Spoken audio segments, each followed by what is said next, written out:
Tak ahoj, tady je Pinkys a chtěl bych se vám omluvit za to, že nebude ten let's play z té hry, jak jsem sliboval, Fable The Lost Capture, protože z nevysvětlitelných důvodů by to nejde spustit, i když to mám tý originál, je s tím nějaký problém, když to spustím, tak to hned spadne,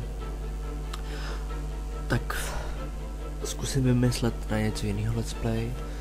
Rád bych udal tady z Mafie, ale to nepůjde, já už jsem vám říkal, že s tím zvukem mám problém. Teď v menu to je dobrý, ale pak ve hře to strašně blbne.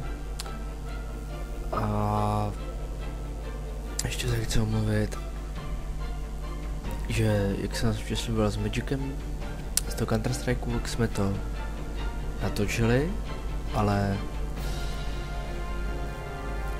dopadnul tam blbý zvuk, strašně to tam šumělo, nehorázně moc. Když jsme to natáčeli po druhý, tak jsme byli oba nachcípáni, jsme tam furt smrkali, tak to taky nešlo. Teď já už jsem v cejku, už jenom čekám, až bude mít Magic čas, tak natočíme video. Tak, tady to byla taková informačka ohledně těch věcí, co jsem vám slíbil, zatím se neuskutečnili a tímto bych se chtěl rozloučit, tak čau čau.